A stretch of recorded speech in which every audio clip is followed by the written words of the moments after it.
Hey guys, and welcome back to another episode. Our wonderful friend Beardy is still out on his vow of silence for our fallen crypto brethren. And actually, he texted me and told me that it was he's holding out until Gary gets kicked out. So we not really sure how that's going to play out, but we We have our we hope friend, we can have Beardy back soon.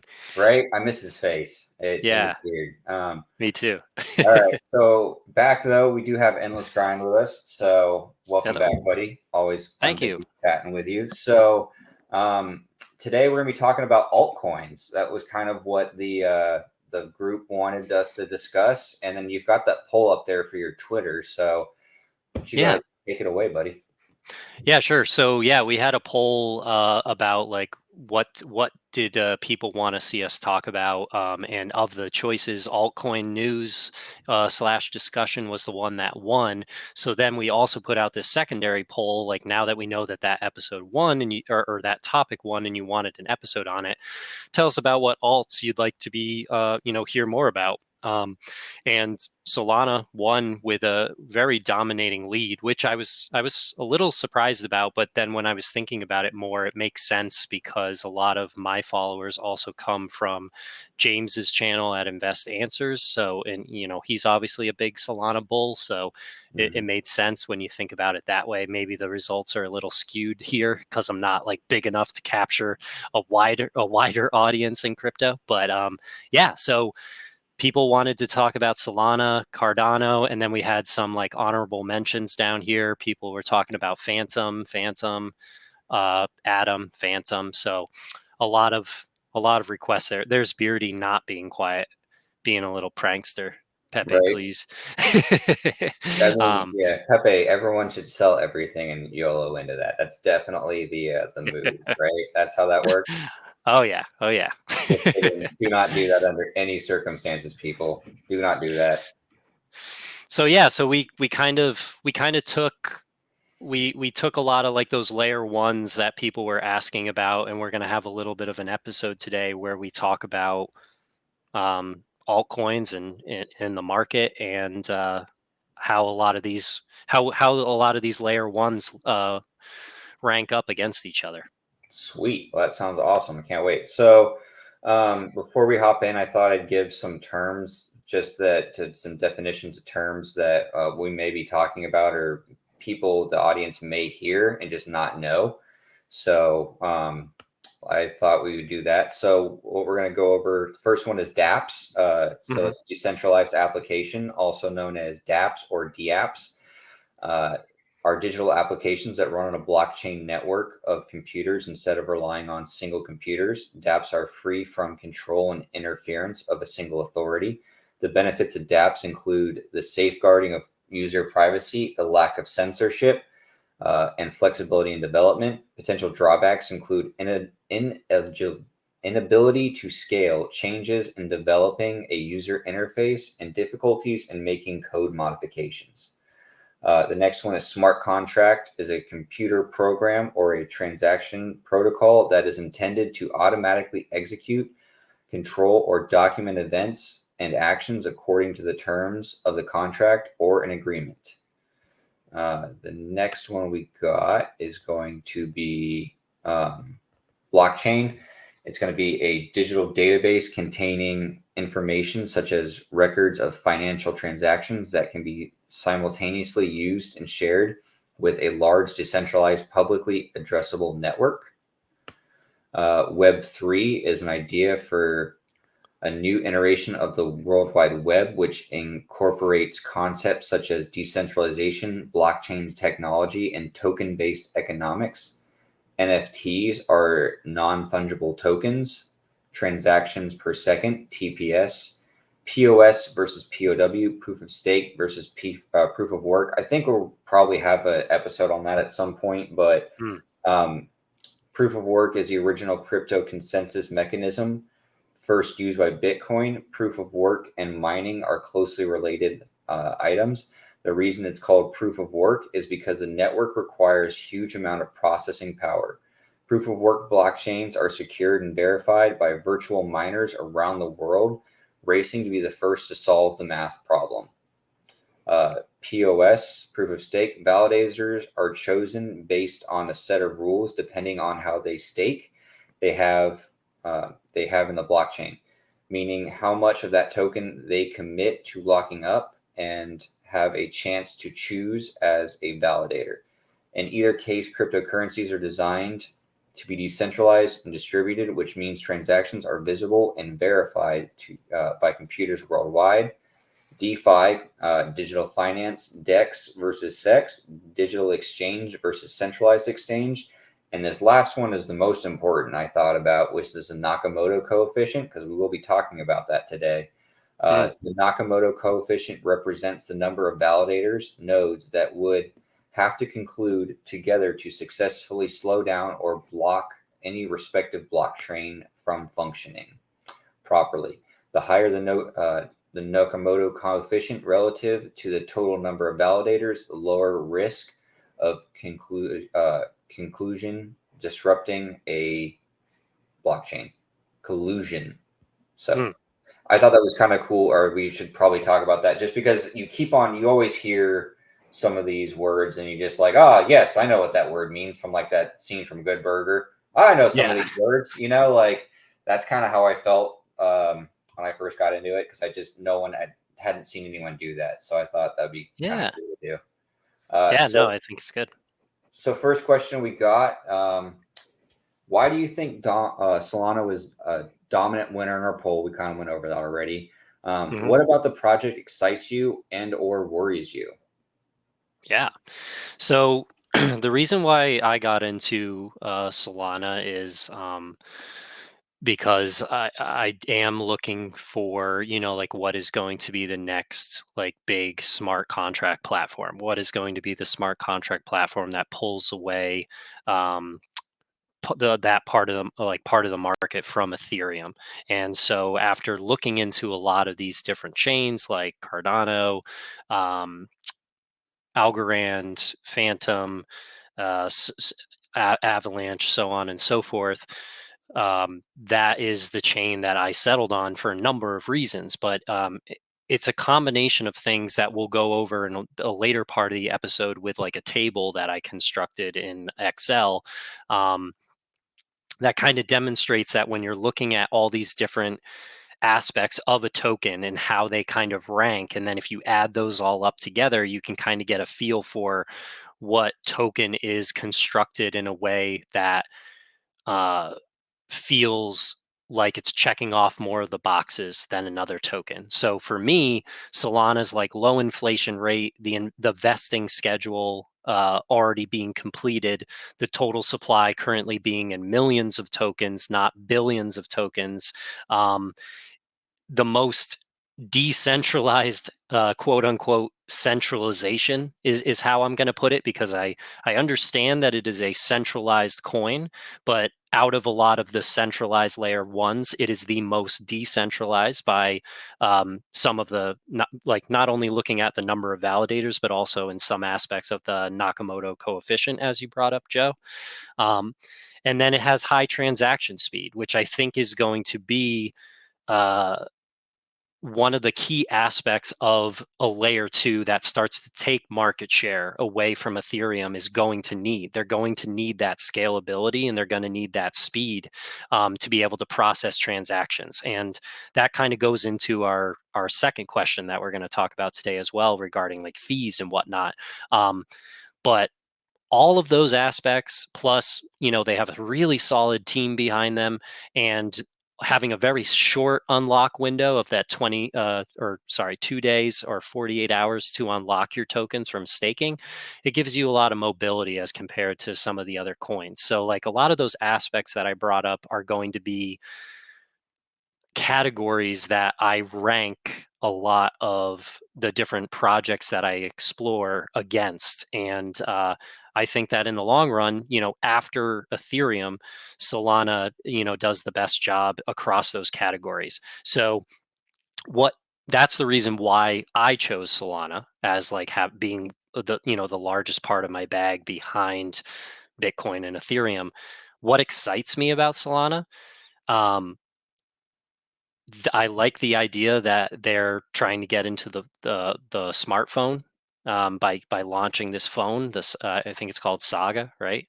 Um, they've got migrations of other coins coming to their chain, so therefore boosting the ecosystem. So we've seen that already happen with Helium, and I believe Render, just decided that they were going to do that as well.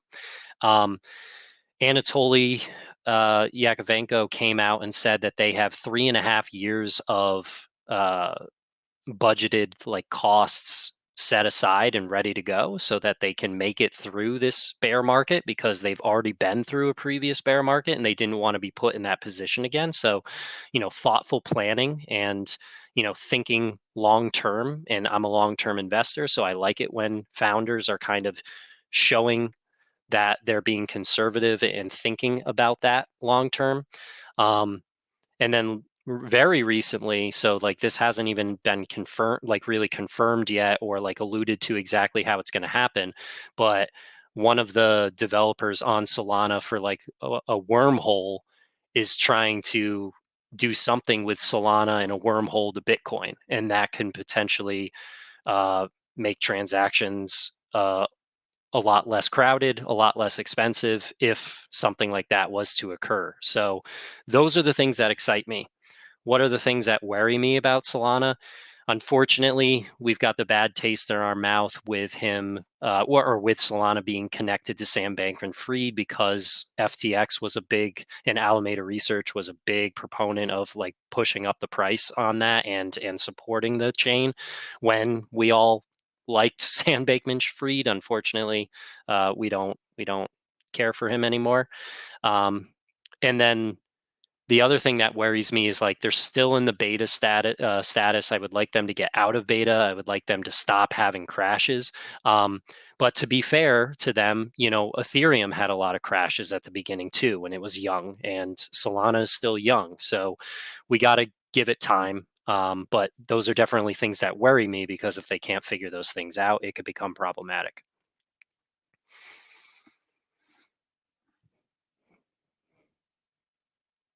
I think you're muted, Joe. Yep. Yeah, I There we go. definitely was. Yeah, I was. I spent the last however many seconds. I was like agreeing with you. I was like, yeah, I have. Yep, definitely. And I was like, and I realized that my little bubble hadn't been. So apparently, I've been like agreeing with you, and like. So I will say he talked about a chart that he built. I said originally, but you guys didn't hear it. You guys really want to, it's a fantastic chart. You guys should really wait until the end, stick around and watch that because it's actually really great. But no one heard me. So, Okay. yeah. All Better late right. than never. Yeah, I guess, right? Like, but, so yeah, definitely. So a lot of the things that you said, I am just going to say 90% of everything that you said is what I kind of had written down. Mm, Um, so we're very similar on that. Solana, I learned about it from James at Invest Answers. I think we had previous in the first episode with Beardy, we talked about how that was, I think, his and I's first project that we both got into. And we were both like outside of Bitcoin and Ethereum, like the safe bets everyone learns about in the beginning. right. Um, so I learned about it and I was like, everything about this makes sense to me. It's faster than ETH. It's faster than, at that point, Polygon hadn't really, like it hadn't made a name for itself, but it was like, it was still kind of down there. It hadn't proven itself as much, I think. So no Mm, one was really taking it as serious, but I was like, I seriously think this could be, if not an ETH killer, then it's definitely going to be like ETH's faster cousin, like, yeah. so pretty much everything that you said, it's a great project with a lot of promise. I like the management team. It has a super high Nakamoto coefficient, which let me pull up and show you guys something real quick. Yeah. So we've got the Nakamoto coefficient here. So obviously Bitcoin is king, right? Hmm. Then you've got, let's see, Polygon 2 level with a total of 100 validators, and then 19 for Solana with this is actually wrong. According to Solana's site, it's actually 1,700 validators at this point. Mm. So you can tell just from that, that's something that strikes me about this project is every time you go to pull data for it, if you're not looking at something that was done in the last like week, 2 weeks, there's a significant chance that, like it's going to be more. Right. So, from like 1250 to 17, I think 1780, almost 1800 validators. I think I can actually pull that up. Let's see. Yeah, right here. The salon 1787. Mm. Yeah. So, in just that short amount of time, that many people have come in and said, like, yeah, we believe in this project. There's a ton of, I think Render just moved over there uh, Hmm. to Solana. And, the James makes this good point all the time. He talks about how Polygon, and I'm not, throwing shade at Polygon for doing this. It makes sense, but how they gave a bunch of incentives to move over to Polygon, which from a business standpoint makes absolute sense, right? Like you want to try to incentivize people to come to your project, and you've got, people like Starbucks and Nike paying them a bunch of money. So yeah, then, definitely use it and try and get some business onto your chain, but then Solana took some of them back with the form, I think, Hive and Render. So Hmm. I just there's so much going on back and forth between the two that I really get excited about both. But Solana, I think, is definitely my favorite project. The fees are insanely low. They're even cheaper Hmm. than Phantom, and that's one thing that everyone will talk about Phantom here in a minute. That dumpster fire. But uh, what's that called? Foreshadowing, folks. Yeah. Anyway, the low fees. It's I think like tenths of a penny to send. And even right now, with all the Pepe coin and all the meme coins going on right now, and fees are so insanely high, um, Solana is still like I went to send some, I transferred into my ledger, and it was like the same as it was 6 months ago. Like still stupid cheap. Right. So I think that's which kind of is going to tie into our next question as well. My only the downsides to it are it's still in beta. I'm so sick of hearing that, like you Mm. said. Um, like I'm tired of using that as an excuse for it, man. Like I love the project. I'm behind it. I have it's my ETH and Solana flip each other in my portfolio, but I'm trying to get more Solana in there, like James Hmm. uh, is doing. So like I really love the project, but I'm really tired of hearing it's still in beta and the congestion. And I understand, that it's the uh, it's their own kind of like success fault, right? Like they're so good that they didn't have time to try and like scale up slowly like ETH did, like they didn't get that Hmm. chance. It just went from 0 to 100. So they're trying to, figure it out on the go, which I totally respect them for. But at this point, I would like to see it, before the next bull run. We get into the next bull run. I would definitely like to see them at least make some significant progress or announce something about that, Right. But that's pretty much it for that. But tying into that question, since fees are so high right now due to the meme coins and everything like that, do you think that people are starting to finally wake up to the benefits of chains like ADA, Sol, that have cheap fees, are scalable? You know, Yeah. So my response to this question is yes, absolutely. And even if people aren't necessarily waking up to that yet, everything kind of gravitates towards this eventually. So cheaper, faster, more reliable, that's what people want. It feeds, is thinking about it from like a psychological aspect. It feeds into the instant gratification narrative that us as humans are very tempted to be a part of. So this is why addiction is so problematic for people, because we're getting rewarded uh, from these drugs instantly. and it provides this relief or reward to our system. And so, if you can create a product that is cheaper, so therefore easier to access, faster, gets to you quicker so that you can get that reward quicker, and it's more reliable, so like you know that you're consistently going to get that, that's what draws in people to products. So like, how did Amazon, take over the market share? I mean, it started with like 1 week delivery. Then it got, now it's all the way down to 2 days delivery. But even though they only guarantee 2-day delivery, most of the stuff that I order shows up in 1 day, you know?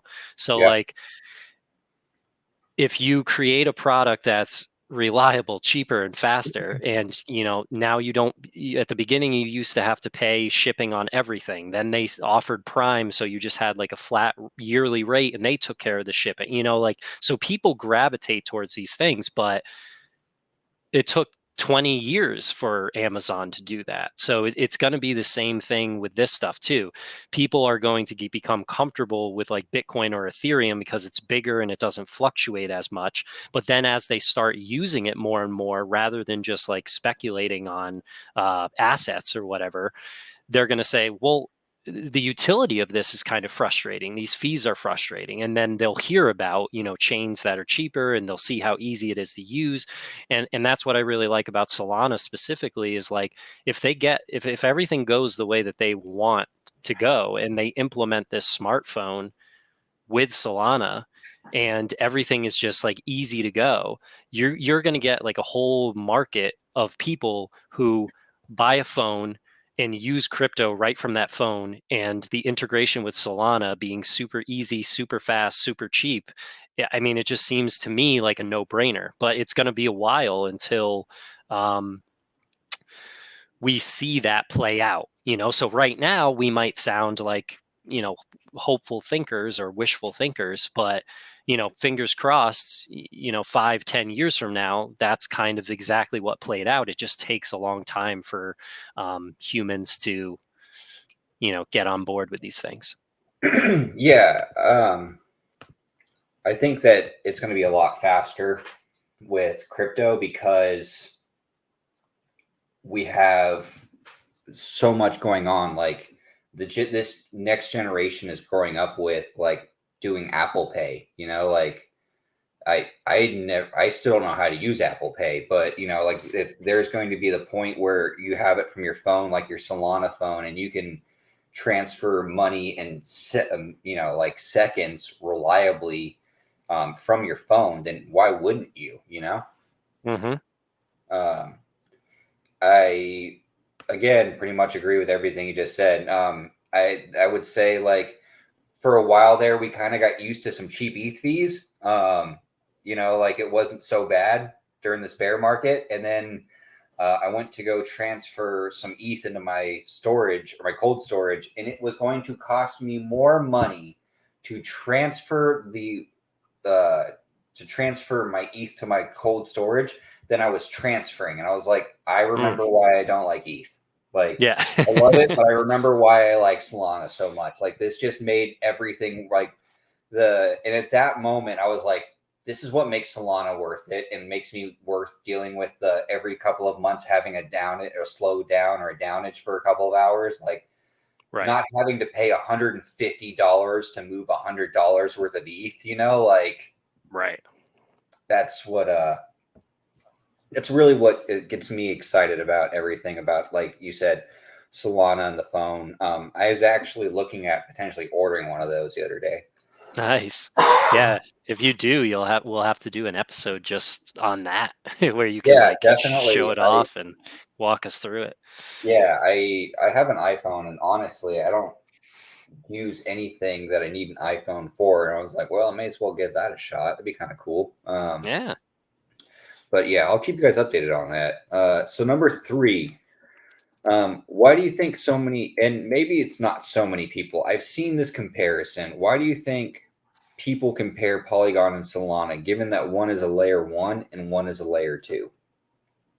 Yeah. And Yeah, I haven't seen that comparison as much as you have, so I was going to leave this one up to you in terms of, kind of discussing it. But yeah, you're absolutely right, Joe. Like, so Polygon is a layer two that helps Ethereum, and so like why I'm invested in Polygon is it's helping Ethereum scale. And if I already believe in Ethereum, and Ethereum is the largest altcoin in my bag, and I think it's going to survive, why why would the symbiotic relationship that it has with a compatible chain with the ZK rollups, if I believe in that technology and I believe that it's going to stick around and help Ethereum, and Ethereum's going to stick around because of that.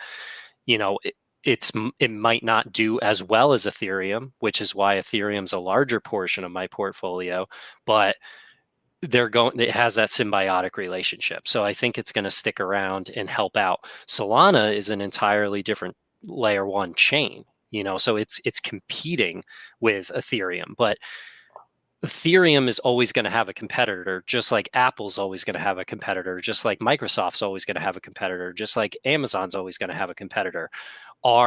Is Microsoft, Apple, and Amazon going to be dethroned and like thrown away? No. They're still going to be here for probably our whole entire lives, but you're always going to have people coming after their market share. So we're just looking at who's going to be the best person that can potentially take the largest portion of that market share. So it's comparing apples and oranges. Yeah, I guess I think that I've seen it. It's like when I'm watching live streams, and Q&As and stuff like that on Twitter. I guess what I put it down to is just people not knowing what they're talking about. I Mm. guess just not ignorant, just not really thinking things through, or they just want to complain about Solana. And they, Yeah. I guess, they're just those people just want to throw shade with whatever they have. So, Hmm. all right. So, question number 4 is, out of the following projects, can you rank in order the best performing to dud of the next cycle and give it your ideas why you think that way? And we have Solana, Matic, Phantom, and Ada. Yeah. So I answered this question, but I also added in a couple of other layer one protocols just to kind of give a wider spectrum of comparisons, because Okay, cool. when I was initially looking at the question, I was like, well, 4 out of those 5 I have in my bag, and they're at the higher part of my portfolio. I think it would be fair to throw in some of the other popular chains, but that I don't hold, and show like why I don't hold them, essentially because I don't think that they hold water compared to the other ones across certain categories that I deem important to me. So everybody's going to have their, different opinion on things, and do different research or be excited about different stuff.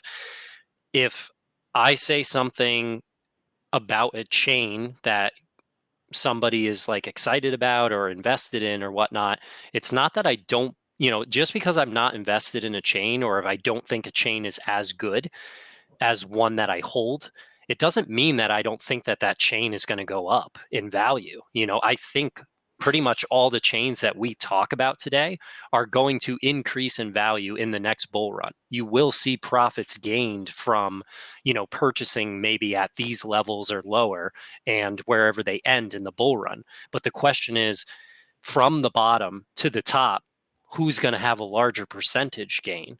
Who's going to surpass their all-time high, and who's going to get stuffed right before it or right at it?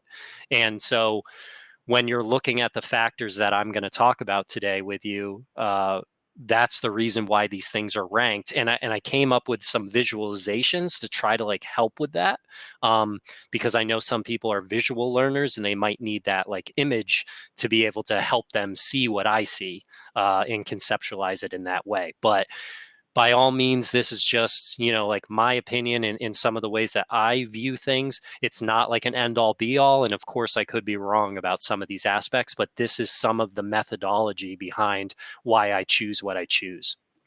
Yeah, and honestly, I am one of those learners that I things make sense to me when you show them to me, and when you were explaining it to me before, like we were talking offline, it Hmm. made it was actually really beneficial. I was actually and glad that I'm hoping everyone stuck around to actually see it because I actually thought it's a great chart. So, Yeah. um, Yeah.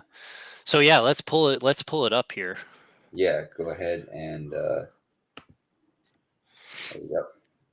Alrighty. So I'll just kind of like walk people through this and try to explain my thinking here. So I took a lot of the top projects that we talked about in the poll or that were requested in the poll, as well as like former projects that I used to follow or are still following and post charts about either daily or on like a somewhat regular basis.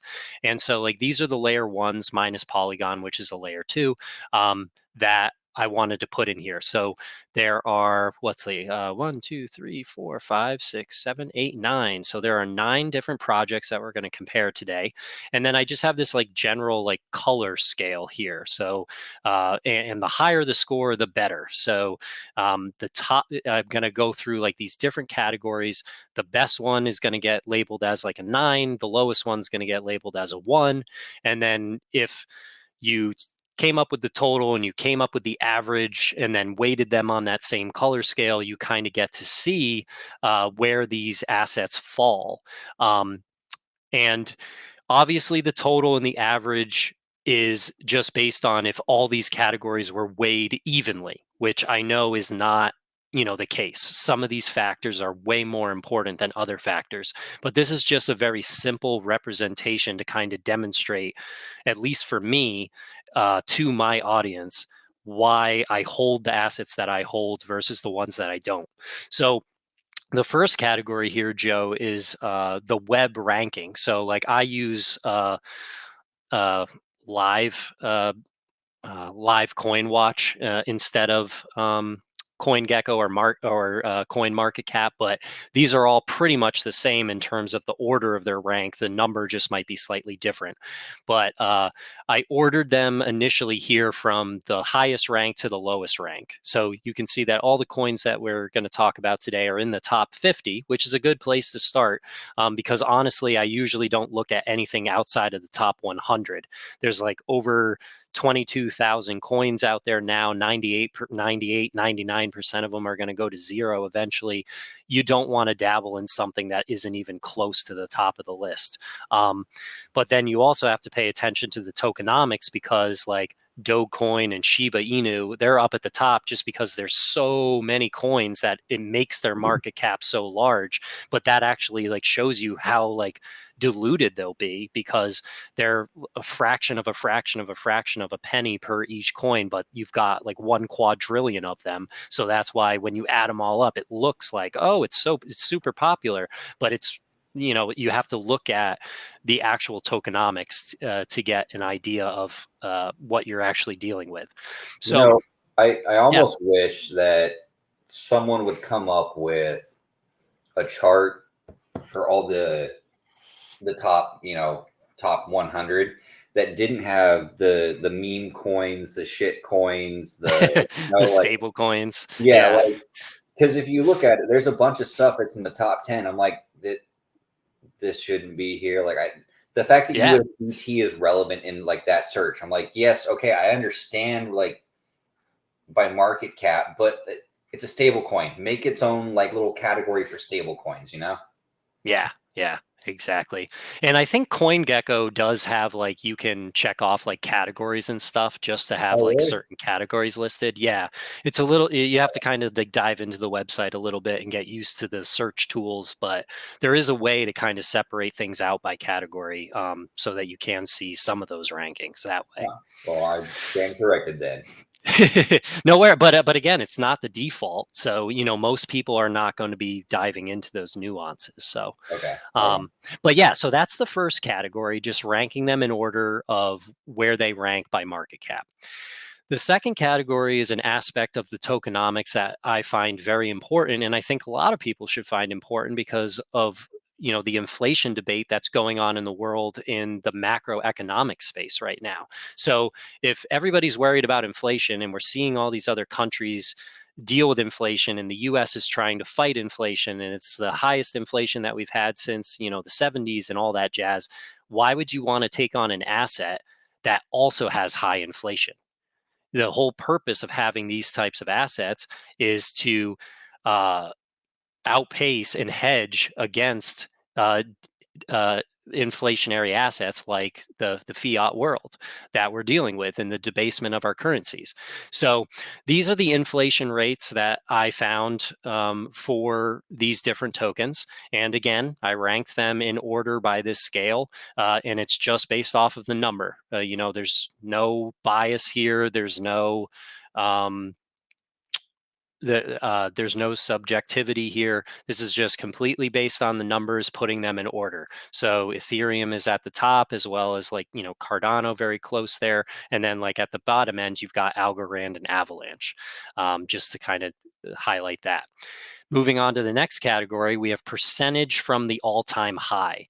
So the drawdown from that all-time high. And again, this is pure data just based off of the actual numbers ranked in the correct order. The one thing that I do just want to kind of point out here is that Solana comes in as the number 2 ranking here. However, if the FTX situation didn't happen, you could kind of make the argument that that last drawdown might not have been as heavy as it was because of the connection with Sam Bankman-Fried and Alameda Research. So it would have been 89% if it wasn't for the FTX. And that's still if you just like put it at the bottom of that summer range that we were in. Yeah. And that's important because it would have moved it up in the rankings about 3 or 4 spaces if it had been 89% instead of 92. So just something to consider there as Yeah. to why that's in the red. I, Here I have, I yeah, was gonna go say, for it, Joe. while I was muted earlier, when you said that, unfortunately we don't like Sam Bankman-Fried anymore. I Mhm. said hot take. I actually never liked Sam Bankman-Fried. Oh, yeah. Yeah, I thought that uh, guy, he made my skin crawl from like Mischinski did. So, Gotcha.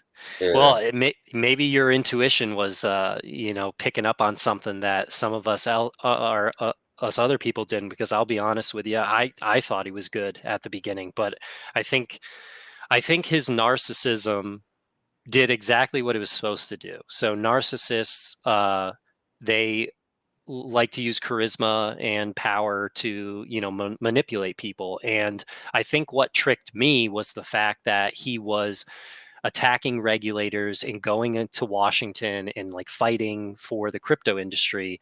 And it kind of blinded me to what, he could be doing behind the scenes. And so, yeah, he tricked me. There was definitely a time where I thought he was a good person for the industry, but people who lie and narcissists, things catch up to them. So that's what we saw. But even with all that said, though, I never signed up for an FTX account because um, they weren't regulated by the SEC, and they weren't a public company on the stock exchange. So I was yeah, like, if my choices are higher fees with Coinbase or lower fees with that, I felt like that was a risk that was not worth taking. And yeah. We talked about that last time. It made yeah. no sense to me. I was like, why are you people doing this? Like it. At least with Coinbase, I know they went through the SEC and an IPO and they got like audited. I will pay the extra like $2 to make sure that Hmm. my stuff doesn't get jacked. Exactly. And so, yeah, we got to say that, when FTX collapsed, it's like, I'm glad I paid my fees on Coinbase. Yeah, right. And So, my biological mother's a narcissist, like so. I think that's kind of what made me I was like, there's something about this guy that's just kind of making my. Mm. I'm like, Yeah. So see, your personal experience probably helped you out there. yeah, I guess. All right. Anyways, I'm sorry to interrupt. No, Let's. no worries. So yeah, moving on to the next category. This category is a little bit more subjective. This is just like my personal opinion on like how valuable I find the founders of these tokens. And so like I know like Vitalik gets a lot of heat, but everybody who's in like a massively public position at the top of a powerful project or company is going to get a lot of heat. But I think he's really done a good job over the years, kind of like containing expectations and running, you know, a good chain and a good team. The merge went off without a hitch, so that was Yeah. definitely impressive. Whereas, like, Cardano's update in September of 21, it still had problems when it was launched. Not like major ones, but it still wasn't as smooth. So I gave Vitalik the best rating here. Charles Hodgkinson second.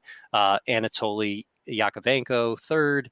Polygon, I like the team. I think that they have a lot going on, but the team sells a lot to fund their projects and to fund those incentives to get people to come over to their chain. So they're kind of like more in that neutral category. Same thing with Polkadot. I think Gavin Wood is a great guy. He used to be part of Ethereum, so he's definitely got a brain.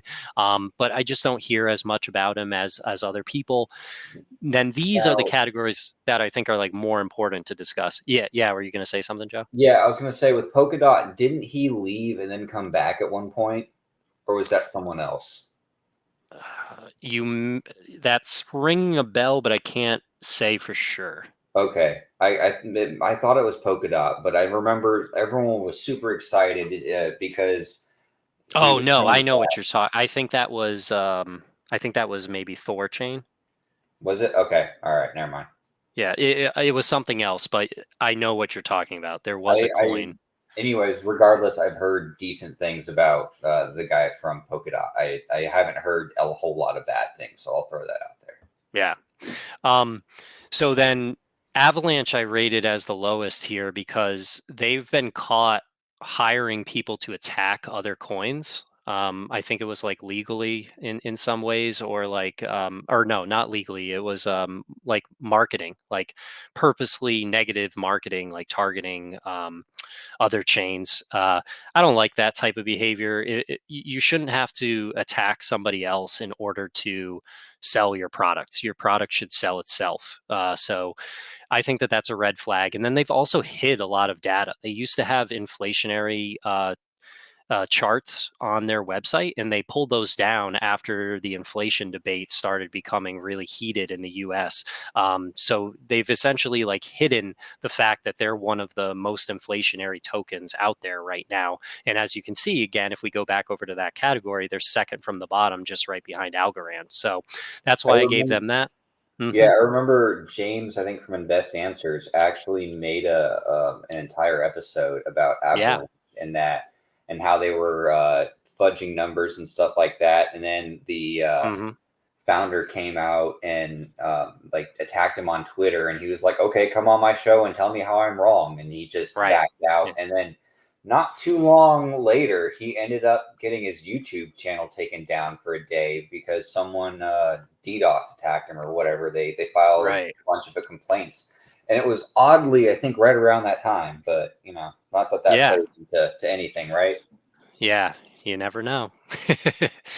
um, Adam, the founder has said that like one of the aspects of the Atom token is that you don't need to use Atom to be able to like build projects on it. So like there's not really an incentive for people to like lock up Atom or use Atom to like build on the protocol. So he thinks that like while the chain will survive, the need for like the token is not going to have the same drive as other coins. So like when your own founder is kind of talking about it in that way, that was kind of a huge turnoff to me, and that's one of the reasons why I sold my Atom at like $38 in January of 21. So I was pretty close to the top anyways at that time. So I was definitely happy with that sale, but I decided to get all out of it because mostly because of that, and that comes from my bias in dealing with Litecoin in the past. We've spoken in previous episodes about how one of the first things that I mined was Litecoin, so I was invested in that community Right. at its inception. And the owner or the founder of Litecoin sold all of his Litecoin at like the 2017-18 top and left the project to go and do like other things. So when founders leave, it puts like a big hole in things. So that just left a bad taste in my mouth. So that's why I gave it that rating for Adam. Algorand, one of the founders left, one of them is still there. And then for Phantom, the founder has left and the team has been moving on without the founder. So I don't know. That's just a red flag to me. But again, this is a subjective category, not an objective category. The next category that I have here is it above the 200-day SMA or is it under the 200-day SMA? And I weighted this based on percentage or like distance from the 200-day SMA as of today. And so Ethereum is above it, Cardano is above it, Solana is above it. Polygon is not above it right now, and it just fell under it about 2 weeks ago. But one thing to remember with this metric for Polygon Matic is that they were one of the best performers of this bear market. And so because it was performing so well during the entirety of the bear market, its 200-day moving average isn't as low as what it would be if it had performed just as poorly as other tokens and assets during that time. So even though it's slightly below the 200-day moving average right now, you could make the argument that that level is a higher bar for it to hold than other coins because of the way that it behaved in the bear market. So I just wanted to kind of point that out. And then Yeah. all these other ones aside from Phantom are below the 200-day moving average. Phantom is actually still above it. So I was actually impressed when I saw that. I was like, okay, that's a good point for them there. But I think you'll see when we get to the end that there's still not there's not enough there for me to say, let me add it to my bag or let me swap out something in my bag for Phantom. Yeah. And then the next category is the unlock period. If it's like if you're going to stake to get some interest here, how immobile or how little access do you have to your funds once as you do that? And crypto moves fast. So I like to be able to make profit on my stake and get APY, but I don't want to be locked into something that I can't move if something starts to go south. And so here I just ranked it based on time. The lowest time gets the best rating, the longest time gets the worst rating. You'll notice with Avalanche, you get to determine how long you lock up your stake and you get higher rewards if you stake it for longer periods of time, but then you're trapped for longer periods of time. So Yeah. that's just kind of like the ranking that I have there. And then just like a general summary of like the overall tokenomics. Ethereum is now deflationary, which is excellent. Cardano is a fixed supply, but it's not finished with its vesting schedule yet. Solana is inflationary, but it has a fixed inflation rate. And inflation is not inherently bad. It is how a majority of the world works. It's just, are you onboarding more people than the inflationary aspect? And I do believe that Solana will onboard more people than the inflation rate. So I'm not too worried about it. Polygon has a fixed supply and it's completed its vesting schedule. Polkadot is inflationary with no cap. Avalanche is a fixed supply, but it still has a vesting schedule with unlocks all the way out to 2030. And so these are the things. It's like, do you think all these layer ones are still going to be here in 2030? I don't think so. So like if you're betting on, well, I can just get through the vesting schedule, I can deal with the dumpage because I believe in this product for more than a decade. I mean, you've got one hell of a conviction if I'm not going to hold any of these assets for a decade.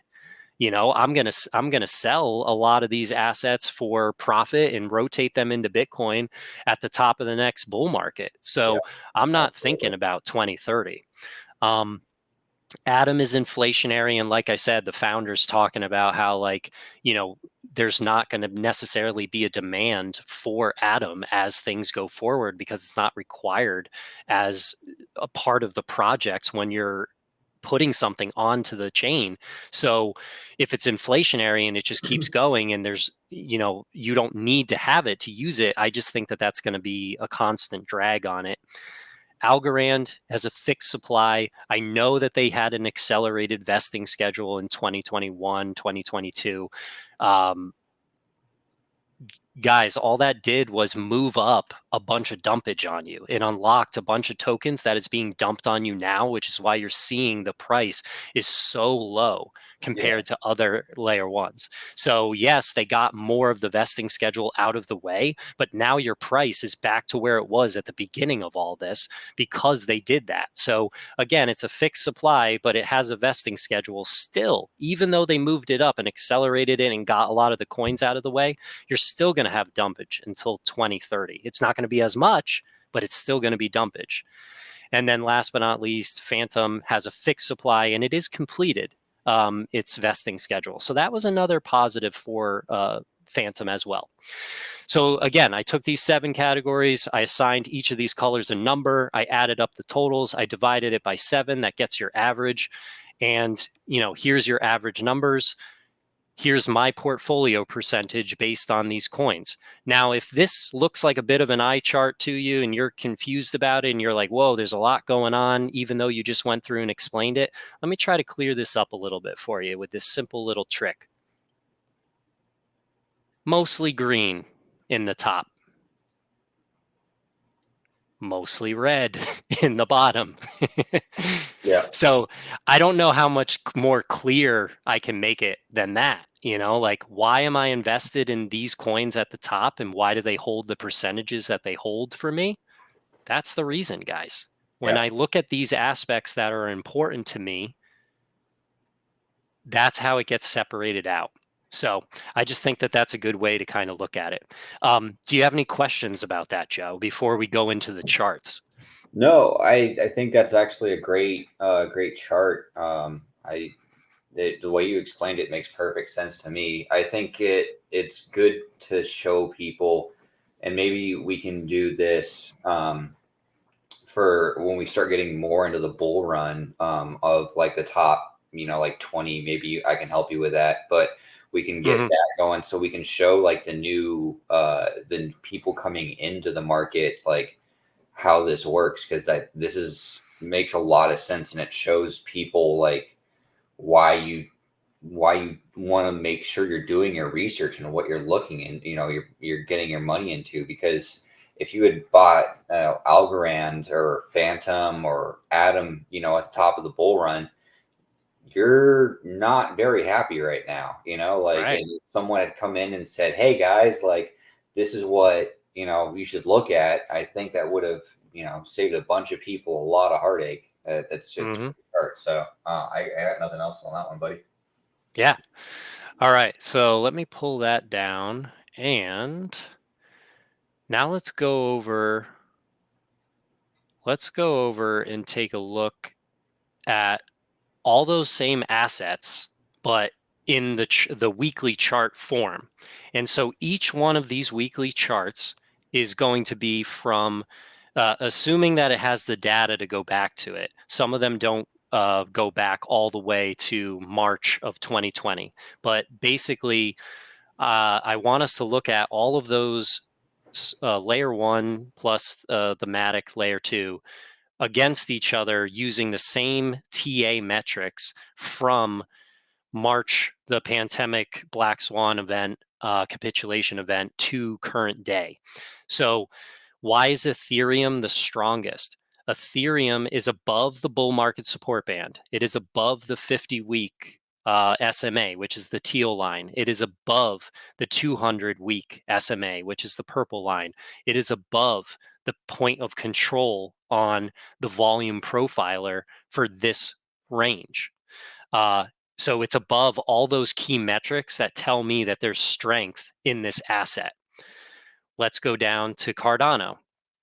Cardano still has a lot of strengths, but it is not as strong as Ethereum. So it is below its 200-week SMA. It is slightly below its 50-week SMA. It is at its bull market support band, but it's above its point of control in terms of volume across this time frame. Let's go to Solana. Solana doesn't go quite all the way back to March 2020, but it does go back to April 2020. And what you'll see here is it doesn't have a 200-week SMA yet because it hasn't been traded long enough. It's under its 50-week SMA. It's under the bull market support band. If it wasn't for the FTX event, you could have made the argument that maybe it would have gotten through the bull market support band right around here. But we'll see how that goes. But it is above its point of control, which is good. Matic did an excellent job, during the bear market. You can already kind of see how it's performing better, just by the trend when you compare it to those previous two coins. These ones are downtrends, right? But Matic actually has a little bit of an uptrend going there. So again, it's under its bull market support band. It just fell under the 50-week SMA. But it's over the 200-week SMA, and it's over its point of control on the volume. Moving down to Polkadot. Polkadot doesn't go quite all the way back to March 2020. It only goes back to August 2020. Again, it doesn't have a 200-week SMA. It's under its 50-week SMA. It's under the bull market support band, and it's right at its point of control for this time frame. So you can see how as we're going down these assets, they're getting a little bit weaker when you're looking at these same metrics. Avalanche only goes back to July 2020 instead of March 2020, but it doesn't have a 200-week SMA yet. It is under its 50-week SMA. It is under the bull market support band. It is under the point of control for the entire time frame of which it was trading on Binance. Atom,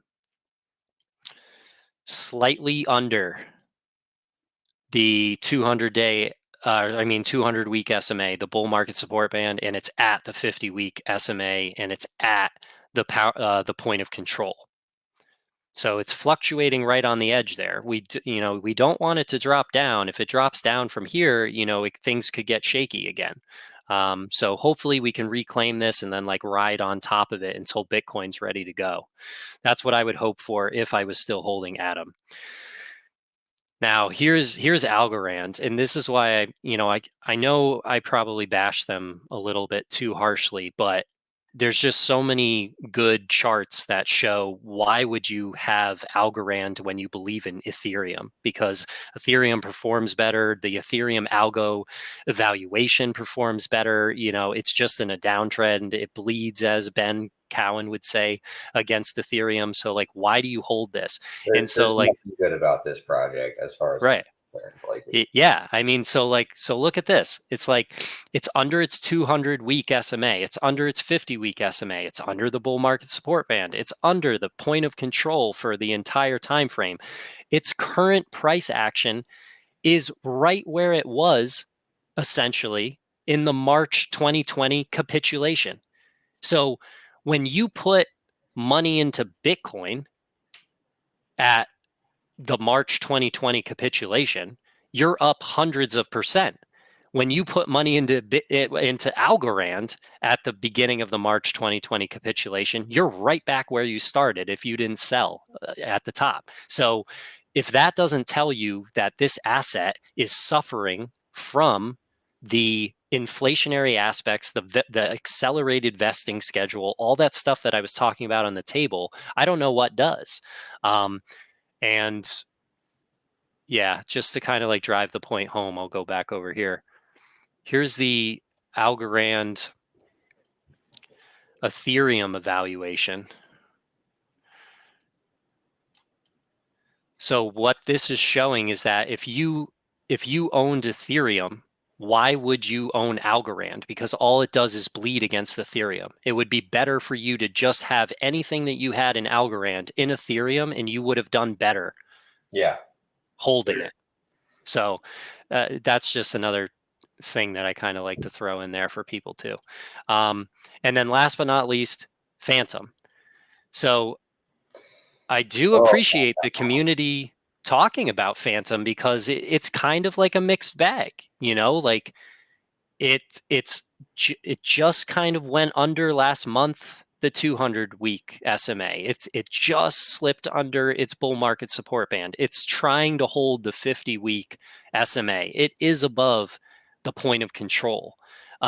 So I'm impressed with that, but not impressed more, and I'm not into the project and what vision it has more so than the other ones that I am invested in that we've talked about. So this kind of pulls up this point that I put up in a Twitter post the other day. You want to ask yourself which alts are above their 200-day SMAs and which ones are below. If it doesn't have a 200-day SMA, well, do you really want that in your portfolio? Now, remember, in those charts that I was just going through, I was talking about the 200-week SMA. So this is the 200-day SMA. Weigh your portfolio appropriately, not financial advice. These are the ones that are currently above the 200-day SMA. And I actually put this post out before I did this chart today for our video. So Phantom should be in here too. But Bitcoin, Bitcoin, Ethereum, Solana, and ADA and Phantom are above their 200-day SMA right now. And then what are the ones below their 200-day SMA right now? All these other ones that I listed out here. What doesn't have a 200-day SMA? This is me poking a little bit of fun at the meme coin season that's going on right now with all these meme coins. They don't have a 200-day SMA if they haven't been around long enough. You know what I mean? Yeah. And then these are my current allocations as of like last week, and I'll get my new allocations out to everybody tomorrow. But as you can see, I have 50.3% in Bitcoin, 32.6% in Ethereum, 8.4% in Solana, 3.1 in Matic, and 2.4 in Cardano. So that's why I heavily weigh these things at the top part of my portfolio. That's why Polkadot is so little of my portfolio. And that's why I don't own Algorand and I don't own AVAX. So, yeah, I hope that kind of helps clarify things for people. Yeah. So, Yeah. what are your thoughts? Uh, yeah, I will go. I wanted to pull up here. Let me pull up over here. So my kind of concerns with Phantom, I guess we're just gonna kind of keep harping on them. I guess they only have 65 validators, right? Their Right. Nakamoto coefficient, which remember everyone is how secure the network is. Um, let's see it's a 3, right? Like, Mm-hmm. and I'm gonna throw some shade at And Polygon. the higher the number, the better Yeah, for so that. like Yeah. Bitcoin here actually. Yeah. Pull Let's your see if I was gonna. chart back up. Yeah. So we've got. I'm gonna throw some shade at Polygon as much as I don't want to do it. Hmm. They're a 2, but they've got Right. 100 validators. So like, and plus they're writing on top of ETH, so Right. that's kind of where I give them the pass, right? Because Yeah. they're like a symbiotic, like you said earlier, symbiotic relationship with ETH. Mm-hmm. So I'm willing to overlook that, right? Like Bitcoin has 7,000, a score of 7,349. Like, Yeah. and you're good luck. R.I.P. to you. Like Solana has a 19 with, and this actually is wrong according to Solana. It's actually 17,000 or 1,787 Right. validators. So when I look at their Phantom, they've only got 66 validators with a Nakamoto coefficient of 3. I'm like, not that secure. I don't want to invest in it because I'm worried about the ecosystem crashing or, getting hacked. And even on their own website, they say they only have 65 validators. So they have less than what they had whenever this article was written. Right. So it's just nothing about. I want it to do well. I want them to come back and somehow make it work and make this a great chain. Because I think that, there's room in crypto for everyone. There's always going to be, like everyone, I think, gets too caught up trying to make the perfect blockchain for everything. You can't please everyone. There's going Right. to be a point where some other people are like, hey, I care more about speed and, security than I do whatever, or vice versa. I want this to be as fast as I can get it, as cheap as possible. Well, then it's not going to be very secure, and you're going to risk that. For certain things, like maybe for gaming, like stuff, I don't really see it, an issue with that, right? Like you would definitely want it to be faster and cheaper for mobile gaming or whatever, possible scenario that would fit into. So I really want to see Phantom come out with like their own niche and do well. Hmm. But Yeah. I don't think it's a good project, to be completely honest with you. And Yeah. good. Yeah, I mean, like at the end of the day, if I already have my bag delegated to, majority Bitcoin, ETH, Solana, if I'm looking to increase my bag on something that is going to like take percentages away from those assets, it has to outperform those assets. And I think like what we were able to demonstrate today is that if I'm hedging my Ethereum bet with Solana and ADA and Matic, where does Phantom fall against those things? And the fact of the matter is that its inflation is higher, and we're going into an inflationary environment. That's the whole point we're trying to avoid. Uh, I haven't heard of like the ecosystem that's behind it, where I've heard of the ecosystem on other chains. So, like we were talking before the our chat here, um, about like the swapping service. So when the founder left Phantom, that was partly, I believe, the reason why they transitioned into like more of a DeFi approach. Yes. And their swap service is Spooky Swap. I've never heard of Spooky Swap, but I've heard of Uniswap. I own it. I've heard of Sushi Swap. I've heard of Pancake Swap. Those were huge in the 2021 bull run. I Yeah. never heard of Spooky Swap. So, how can you say that you're pivoting into DeFi and all this if your swap service isn't as popular as these other ones? I haven't even heard about them. So And even it's with a all lot of those just adds up. these popular, all those swap services you just mentioned, they still had issues where people Oh have yeah, hacks and everything, like, so the fact that they're going to some unknown spooky swap, like, what's the security behind it? Who right, built it? Even the best ones are still getting hacked, like I'm not something I'm comfortable using yet. right. So I don't know. And also I just wanted to say for my portfolio, I thought I'd share mine. It's Yeah. 67.97% Bitcoin. I tried to keep it at 69%, but for obvious reasons. But that didn't work out too well for me.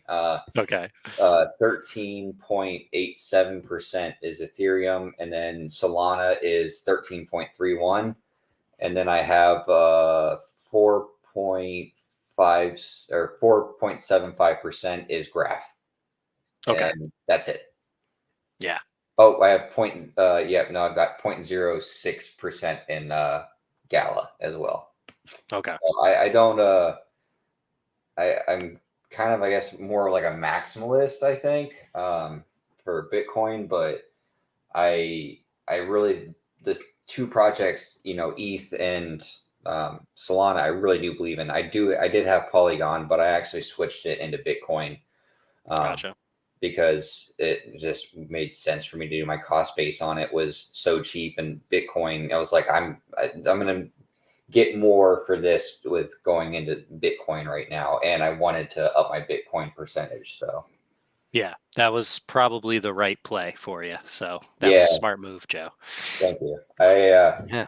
Yeah, I got screwed over in short-term capital gains tax this year, but my guy was like, "Hey, well, at least you made money. You're the only Yeah. person in the last week that's actually made money." So I'm impressed. And I was like, I mean, like, okay, I guess I can't really be too mad at myself at that point, right? Like, Yeah, man. Yeah, take the win. right? Um, but I guess so for me, I guess kind of getting back to where the kind of my answer for that question was, I think it's going to be Solana or Matic. At the top, interchange the two. I think Ada is going to be third. Behind that, I think Phantom is just unfortunately going to crash and burn because there's not just anything really for that. Gotcha. Um, and then, did you want to talk any more about have any more of those charts you wanted to show? No, yeah, that was everything that I wanted to go through. Okay, So perfect. yeah, I think that would probably be a good place to stop. We're a little bit Yeah, more than an definitely. hour. Yeah, and I think we'll definitely come back with another episode. Do you want to put up another poll for the followers and see what they want us to talk about maybe next? Yeah, we can. Yeah, let's talk about that offline and Yeah, go from definitely. there. So you guys check out his Twitter, Grinder's Twitter, and and we'll figure out what we're gonna go for and let us know. Don't forget tomorrow is Mother's Day, so if you're watching Mm, this, don't forget to call your mom tomorrow. I already set my yes. reminder because I forgot. So I thought it was next week. But anyways, all right. You There you guys have go. a great day. Tomorrow, make sure you call your mom, tell you love her, go outside and touch some grass, and have a great weekend. Yes. Don't forget to Bye, go check guys. out Grinder's Twitter as well. Thank you. Thanks, buddy. Yep.